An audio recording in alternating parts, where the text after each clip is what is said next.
fia fo'i e whaatalofa ma whaafeilo i atu, ia te oele o pele le nei tai au fou, e whaamoemoe o leo ua e tā pena lo finangalo, whaatasi ai ma lau whaingaruenga le nei tai au. Ia tātou te su e fo'i i le finangalo lofa o le atua e ala mai la na whiunga pa ia. Ai whaatalofa ma talia fia mai o le o pele le nei tai au, le ngata i lau se tasi o le roi teimire nei. Ua mawhai o na whaatasi mai ai ma mai mo mai i pokalame le o le sona, o le whaamoemoe e talia, ma le fia o le o pele i sua whamanu malolo tātou ali o Yesu Keriso. Au le i, a mata le tātou suenga le tai au le nei e, la tātou sa ili atu i le tua i te talo. Le tuolo mātou tamaa, au no malau fio i le malamalama ma i le manino la mātou whasoa. Ai mātou te talo mo le papisonga le ngang pa ia i o mātou tangata, a vea i mātou o le fofonga alofa o lau fio. Ini a vea le whaasoa o le nei tai au le tua, ia o se whaasiri ngā malosi mo i mātou uma, ta pena i mātou, i le aso e te whaali mai ai, lo lava sofa pele Yesu. Amen.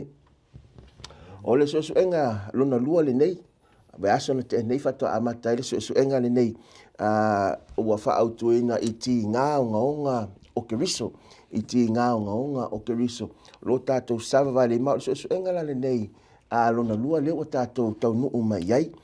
O le sona lama le autu o le sosuenga i le vaiaso le nei, ua whaautuina o ti ngā onga e o mai, ti ngā onga e o mai, ai tātou te li whasoa o te whiawhia e whaalau iloa, alo ia le sunga le whawhengainga ia vine sefo, mai le kalesia i pangopango, o ia lea o whaiaonga lea la ama, valua i le so, ia wale whaasoa ino le whilangalo alofa o le tua, whaatalofa atu e lau sunga le whawhengainga vine. Ia, whaatalofa atu i lau sunga pe wale malo le tnuu.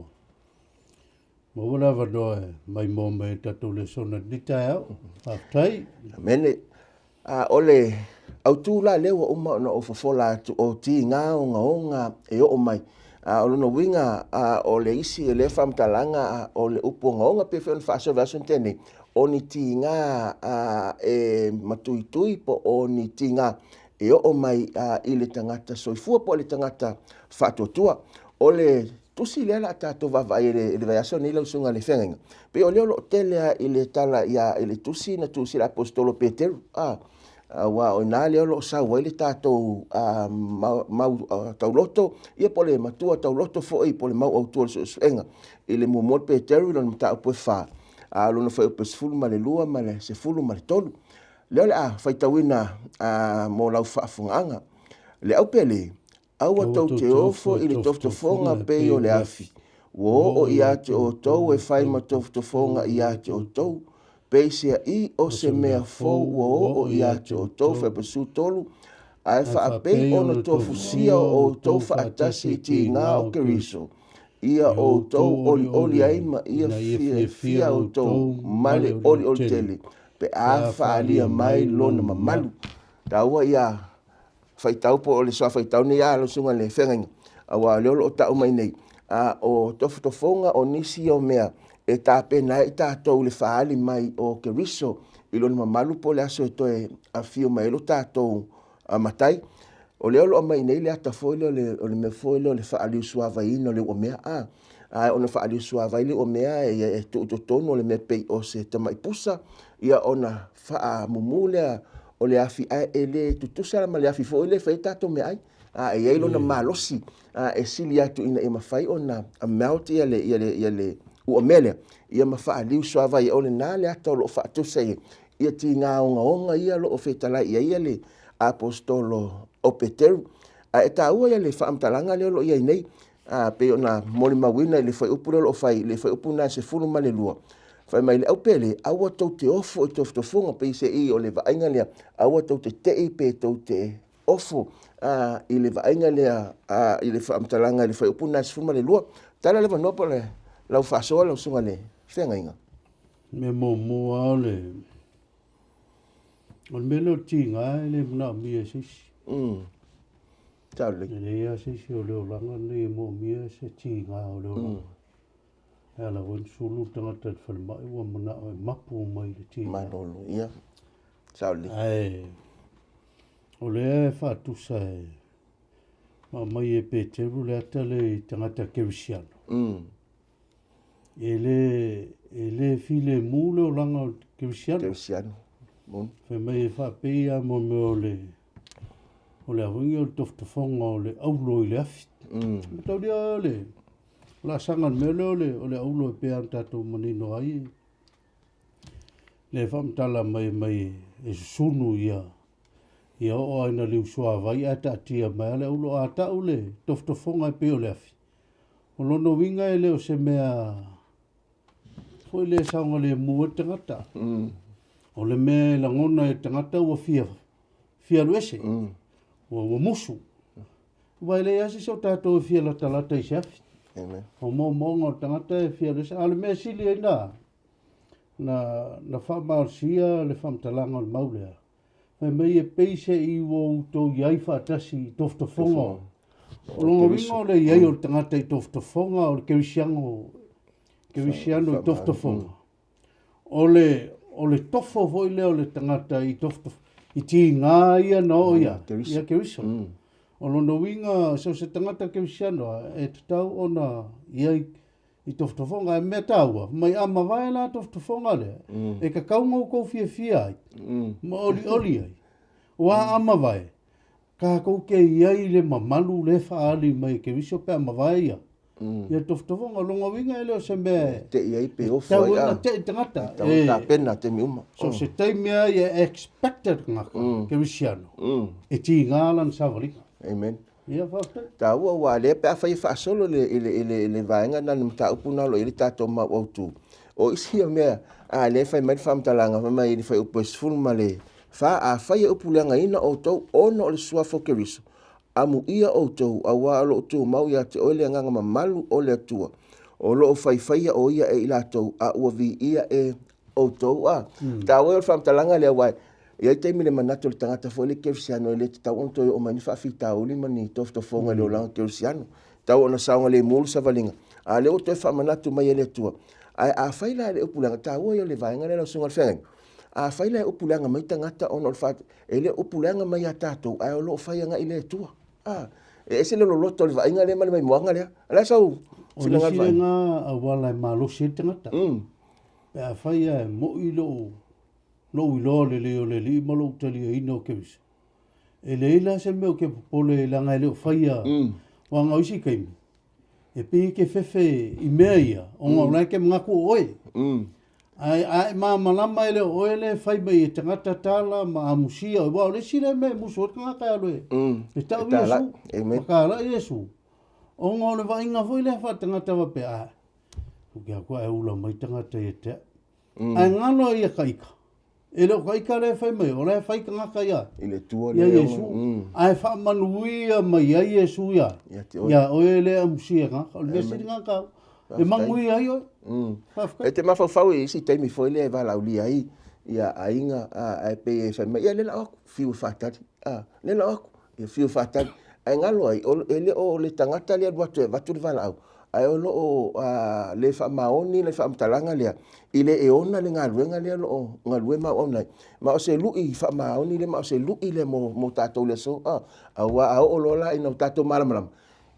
E le fefe fuala e lo tu i whale ma whai loa iai. E lea lo ele sauninga por pokalame, bala ulia whapito. E le si me ka ua le mai le mau. E ka ua lo ki ngā ngō. O Keriso. A le mai pe fai pe sufitu. Ai awangi e ki ngā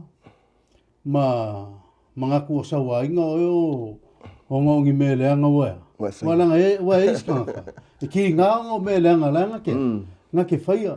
Leanga koronga oi o fasio tangata. Mela le mele. E leanga la koe ngā ki ngā. E leo se ki ngā le lei. O le ki ngā le lei ai. O le tangata o ofo le ola mo le li. Ai sawa ina ma ino sia ina tangata. Langa e kua lele. O le manuia e whawa. Amen. O ta wala lo fasole wa folinga mai le lua ia to inga wala o me ti inga tangata. Ona o lau filfilinga e fai. Ma foi no ma leisi e fatanga le tua ia me ia o me te oi. E ta pena ni tangata pe o famtalanga mau e sa une le mamalu e faali mai o Keriso. Ta ua ia mai moanga ma fasoa ia wa e fa malusia i ta to tangata fa to tua i le tua. Momol Peterum ta pe lima, ilon foi o pe valu. le nā lo fai mai le whaamtalanga. Ua o tau whautauta ia o tau mātāla. Ona o le ua whai o tau mona fili o le ti Apollo lea. O lo whero lua i o ia pei o se leona tangi e sa ili se tasi e aina e ia. Ia o te loa malama se mau masani o leo lo whaatatau i le ngā luenga le ti Apollo po sa tani leo lo whai laulangi ne. Awa o leo lo tātou le o ngā totono le whino ngā tele leo lo aru. Aso uma. Mai ale teime ala i le tai au se o le teime tō ta oto e malo lolipo. O lo iar whino ngā le leima le leang. Mau sa tani ma Yesu. O le mea ka ua le whaukuanga. Le laptai mai Peteru o ngā so skeli siango. O le fili o le. O le fili o ti Apollo. Amen. So tangata ke visiano ai pipi i le tu. O kai miu mai ngofot ki Apollo mua wa isa wala ya. E whaaleanga tangata. Tangata mele le whaukua mai loa ia Peteru. Ie whautauta, ie matala. Ono o leo loa. Whaerua ie peo se leona tangi. Whaatusa leona tangi. Mele o leona tangi. E le file mu. E tangi lo leona ku leoso loa ma manu ona fili. O kai minga e. Io so whai e lo kamai a. Whai e lo e leona. E whapena uma le mele e whai e ti Apollo. Ke le awala ki Apollo le sa ili e ngaka. Ke le sianga o langa e o longa fili ngumera kasi. Le kangaka e muli le. Luminga la a whai e iei se tangata whaatuatua ka ke siano e le mawa ia Yesu. Ngā tangi o le mangpunga lo. Tangi o leona oso lo. Ia maua lo. Ngā wha ila mea ki Apollo ia pu e. E taua ia whaaso le wai. O le lapata inga lo a mai mo tātou. Ia o tau whautauta. O le kerisiano, o se tangata e moe noa, po se tangata foi lea. E nā o le alua le loto whai mai pao a oinga le sao loku ma lolo, ma le whani.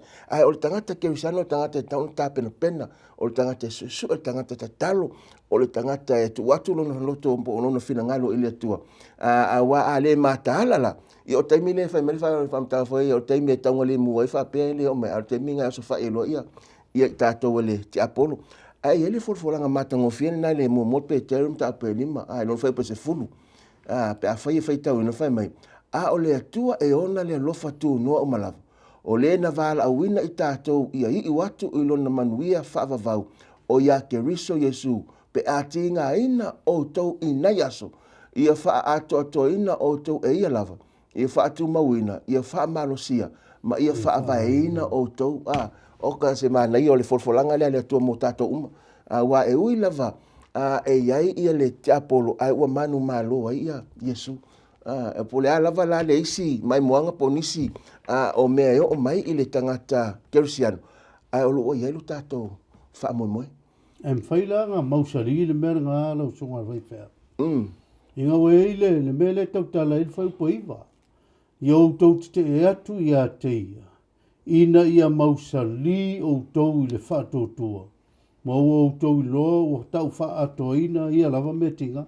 O le sile me e mawhai ai o ngā le mangmalo ki Apollo ia kako. Wa kako mauti noa, wa kako whakokua i le loftu noa lea. Kako wa apa i le loftu noa lea e la vea i ka. Tātou. A o langa mausali kako. Po le ana kangi o ki Apollo, po le ana wala e kaum whai mai. E le aise mea la kako, maua i tātou ti Apollo mwhare anga kako. E tau o wai. O le mele e tatau o na ave iai le manato tātou siana. E le ase sulfa inga na o Yesu. O Yesu wal sulfa inga o mea maua loa la Yesu, whai mele pese ua e maua mea ua e manu malo po le alava le tofutofonga e o mai. I le isi mai moanga, i ti ngā o ti ngā o ngaonga o le angasala. Nai whai mele whamtalanga ua whaali mai fo i le toa sao le tua mai le langi. I le amio whaali matau ma le amio le anga o malava atangata. O e tā ofi le pumoni ma le amio tonu. Le whamtalanga nā le te maua le suenga o le vaiaso le nei. Te mai tau ina, ua whaali mai fo i le toa sao o le tua mai le langi i le amio whaali matau. O lunga, e le ngata la. E iai lo tau o le tangata whaatotua e le tu mau ia Yesu. Ai sili atu la ona iai le toa sale o le tua. O le ipu whame le suia. O le ipu le suia le toa sao le tua pia o. I le aso e whaali mai ai. Ka ua le mele o le. Nanga e. O le mele o le whaale maka. E iei tangata wala tau suia le fuafuanga le atua. Wala kou ku le atua. La kou whaonga inga lo la kou lava poto mo lo la tau lava tamai. E whaonga ai mea na whai. E sui tūlanga ilea. Wale popole la kou ilea kua. Whoringa mai ua. Wale ise awa ma le minga ilea kua. Wala kou manga koe a vea mea ia nga whai. E whai maa la kou. Wana kou kua pia kou mama whawar kai masawa ringa i salae. Inga ua laka walu mo se lungole maunga. Ua laka ukalinga. O foi ka ma fa sui ku langa le ku ai ka mai. Mai povi le la. Ka mai povi. La to fai a. Ma fu mai. O le mea nga ka o fa le maka. O le aisha. Se ava wa ngalo ya ila to le tuana. Na fai ai la to le ka ko me ai le. Pa fai ka ko ke va va il mele mai. Fai po lusu mata se o le Roma mo. Wa fo ina i lo e la to le tua. A wale vivi ma whaafta i atu i ate ia e tusa i le tua. E peitai wa whalavale lea ina i la tau. I lo la tau. I lo la tau tau maa salsalonga. Ua wha pou liulingia fo i o la tau loto vale. Ma fuaranga kupu mei. Ma oso le langonga le makau lea. Vai ma whauwhak. Le o la kou ma whauwhak. Alufsiri ma fua i seanga wha le kongu ma whauwhak. Ua ngalo le kua. Leanga o le poto, o le mea mai le kua, o le sila fia, o le mea mai le kua. Pea, esel maa ia tusi la. Pea whai ka whai kau. Roma le momoa a. Ia, whai ua lusu malua. Whai mai le whai ua lusu malua. Ua wā lea i la tau. A wha fia po poto i la tau. Poto i la tau. Kuke lo le mele lo kupu lalula. Ke le kangaka ua ngofu makasui fuafuanga ai. Ale atua. Ale kua. Ua fesui ia i la kou. Mea nga whai ele, le kua mafua mai. Mua vele ma losi ma le poko lea nga mai ele kua e ola ma soifu. Ola i leo langa leo le whawhia poko. Pea whai a ka koke kurkuloinga ia le makaupu lea. I le whai polusu kolu. Ua lātou whesui ia i fo i le mamanu o le atua soifua. Pea lava, ma le whatangata o le tino. O le tangata i uvale. Ma manu whelelei. Ma manu vai fa, ma mea whetolofi o mea ngare, wa kele a kua ese. O ifo i tangata le so a. Ele ngaka o mangu whelelei, o mangu whekolofi. Ia isi tangata ua vea, o mea ia nga whaia. Ele atua. Whaia le atua. Ele ka kausa ka ngaka ola. O nga ifo i se mea nga whaia ele. Ele atua. Le atua. Whesuia i mafua mai. Va lea mal pou riuri. Ia mal over whawhia poko. E ai foi la le foi upu lava na le vaenga lava na foi pelo sul lima le si a vaenga matautia le o ila toia o feso ia ile upu moni le tua ma le upu pepelo ino no winga la se fam talanga o tama fai toso mai le fionga le tua e fa mali ia ilo la toma na ai o le tusa ma le fina ngalo le tua ile fa le liunga tau ona fa le liu ia ya e ke le o ngon ka pula pe ka o ngi foi po consuma kasi no fa sa unga le e o i le taimin nei. Ua whesu ia i tangata tū manga le mea na whaia le tua peo nei. Na le lua tangata na whaia le tua. Ai wawai ngai na kusi le, me ua. Whesu ia. Ua whesu ia i a tū manga a tāde ma whawhide. Whesu mai fitu a. Ni leo kako wawai i le me leo kula i mai kaimingi. Leo wangai mai me leo le kei marriage. O le ngongofo au le li ma leo. Maleli. Wola mai le kama fia kenge. Wola mai le kenge fia kama. Wa fesu ia i kanga. Le mea nga whaia le kua le mamalu le nga mai le kua. A o mea umaia. O le ka alo mai le angsala. O le ki ngao ngao le angsala. Le sa o loko ma so nga whaia i o kakuka. Whafta. Ta ua tele le vaenga le wai faso e whaipule losu mawhito a wā o le ki. Whai mai ua la tau whemana awai. O le ngo whemana awai. No inga ua iai ia la ngona ia wha atutupo le te apolo. Ina ia mana o na awai a. O tane o whiwhai ai i la tau i mea masia siai. O tau ia fo i la tau i o la tau lava tino. E tusa malo la tau. Se a whai tau i le mata upu le sao lele. Le sao noanga lau sunga le whengai. E se le onga whetalenga le atua le ta oto i tui nei. Onga o whetalenga le atua. I nei le mata upu le momua. Ti ngā onga le whaamamaina. tinga ngong fa mai nei le mia nei no ta po iva a fe po fitu fa mai o le mele o lo fa pe ona feta lai mai i ovo au fa uta o te su ya te ilato mo tofo ya te ilato a wa pe se isi mea o te faia i le tama fa fine a lo no tama fine lo no le mia nei iva no fa upu e fitu a wa pa faia fa tau e fa mai o le mele o lo fa pe ona feta mai fauta o te su ya te ilato ma tofo ya te ilato no winga e ia te me su me ile tua mai tele talo le tuspa ia e tato te mai tau ne me su me ile tua yo na tangata fa tua o le si va an ka ul mena e le o fa pe o fa o motia ile tua le no i pe fa le anga ile tua ma to sa ile tu o le mele nga fa ile ku ile vele o le wha maina e le atua o Israel. O Israelu mai mea se la ia la kong whaia. O le kangi ei le perfeta ma whapeade. Ia whaalia mai fo i le toa sao le atua mai le langi. O le melea, o lo whapea na wheta lai mai ei ova au whauta au te sue ia te ilatou. Ma tofo ia i lātou PSA, se isi mea o te whaia i le tama whina lonu. O le kali la alfisiri.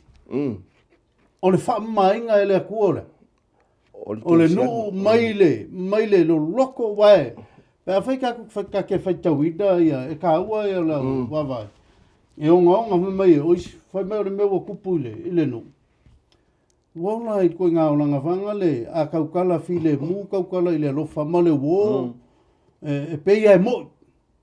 A ve medwam kalanga ua fe whaalaka hai e isi ngaka. Ia pia whaila le la u whaikau i ngāku le whaiupoe e van i le kusile.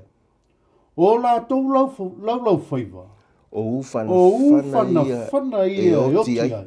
E tau tala wha ole. E tai tasi matau tala ma le file mu i lana wo, i lona ngutu. A o lona loto ua lama ia te. O le fisiri, o kupu le kaimiri. A whainga kupu le kaimira. So le wa asai le kaimiri ari. O mkua i maa losia le kaimiri. A karakara ngoa ma le wo, peise ia o lai mo. A o kokongo le loko. O makua lama se me le angai. O le mea na le ka mo fai le tua. E whamama, mea ngā lenga whakanga e le atua le nu o Israelu e whaka whea isi nu. E ngā ia whamama i ma kau mai i le atua. Kongu i au lako langonga ia sao. Le mele e kau kanga kaula le sao. Ale wana le whaia le kua o le vai ma. Ia.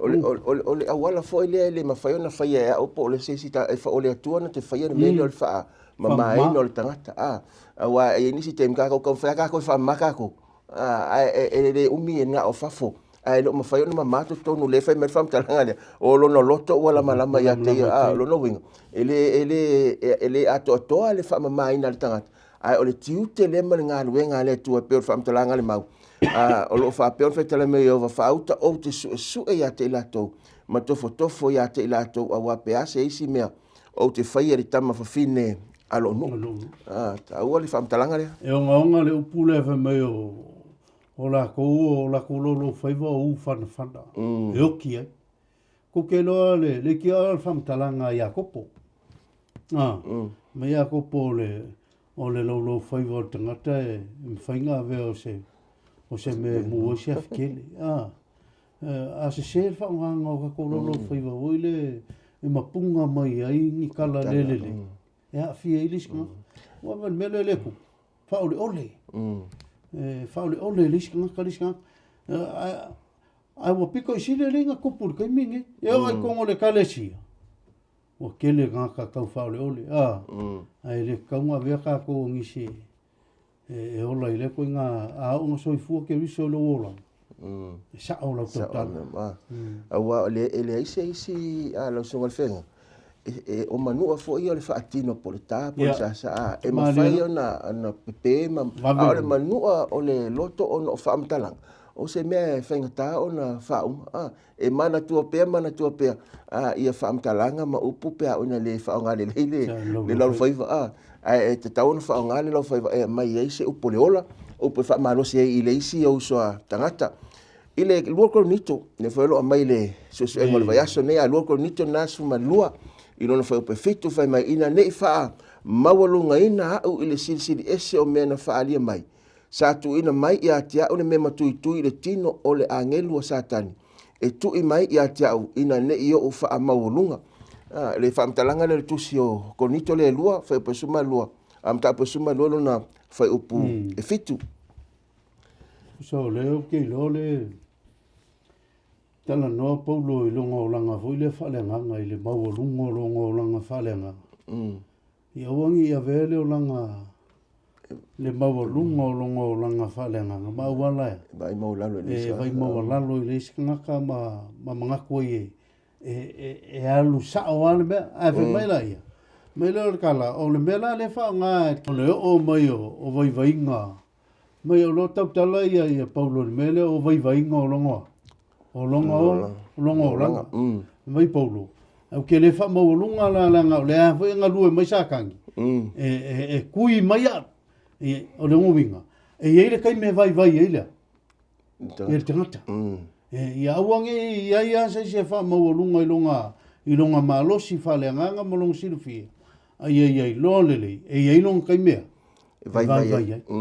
Ya, o le mea nai tau ai le pipi lava ia Yesu te mi uma le fai mai whamtalanga Yesu le rione fo le suma lima o ne ole vinemonia o tō la ele se longa pipi fato afua a le pi i o le te mea nai e vai ele tangata ka ua kele ia le mele o le foi le awa wingi o kako mangaku mawalunga ngisi kaimi o kako ua kokoa langa e whai mai kala Solomon e le ise a mi o tonu i lalo le. O le la, e whai mai fwoi kala paulo i le Roma e fiku. Mai ngō manga koe whai se mele le. Ai ui fōua. O whai mele. O whai mele anga langa o le ngā kula le kako ke. Le tātou te milo whakas. Ia wainge e whawalunga langa le keime ke whawalunga ai. I lo o langa. Wa e vai maua lalo maua i le amana. Ia le atua i lo. Ilo wala. O pawala me fai sa kangia o ku o le saue. Tu i oi fa so songa. Ai e fa mawalalo. Ilo wala. Ke usiano poleane me e ke vai ai wala ule ku. Ta o walelo fo ro ta o fam talanga le apostolo ele foi opuna vai fa mai. Na o ai oi fa tolu atu le li ona o le mea. Ina ia ese ia tia ni fai puna e valua o me fai pe on fa pe mai ele o ia tia o lo fa to no e lavalea e fe so soani ati o wa o le vai e fa ato nai lo mana o le o tele lava lo fie le mita i me o vai ai ina ia tu mau yo lunga le mana o ke riso ta o tele fa talanga ia le apostolo e momole mai ele so engole vai aso le nei i lona fai unga malona mutaanga e onga ia ti nga ia lo fata le Cristiano ia ti nga o le so ato ai ma ti nga le lo le lumana ave ai le talitonunga mal fatu tuanga o le tangata i le tua ai awani i malatu fa maununga i lona fatu tua ma wan ma fanga tona malusianga ma fanga tona tonu ale na le na fa matala Yesu le fata oto foi le ile farisaio mal tangata le na la o talo na lo na fa matala Yesu ona wa fa mawalunga ni si pe vai mawalunga na la mai Yesu la o tu ia Italia le tal sanga ala ta tele o telona ia ai foi mai le Italia ina le tu le pe la le fa pule sfulu lo ke le te mara fai tu ta pule lu fa pe o le o te fie ai me vai ai o le fa leanga mai e malaia o le anga tele mai o le atu vale ono ke viso a wape a o vai ono o malo sele no le o kanga ka fa mo la lo no loko mai tala la apostol ku sa pe ke vai o ame o mai e ke au ke malosia o ngo Yesu amen e ka hu mele niskai Wa ka ko ke mangaku o ka ko le ku. Ale foi ala kai mai Paulo ku se fes. A wange e mangaku e ku le ai. A ia e mafau fau ia ke wis. O ana vai nga mo me ia o mai. Fa lango i le ri. Na ngor ka ko malo si le ve mai fi pe fa va pusima tot. O ke mafai me o mala. In fact, In fa malo si mo ke wis.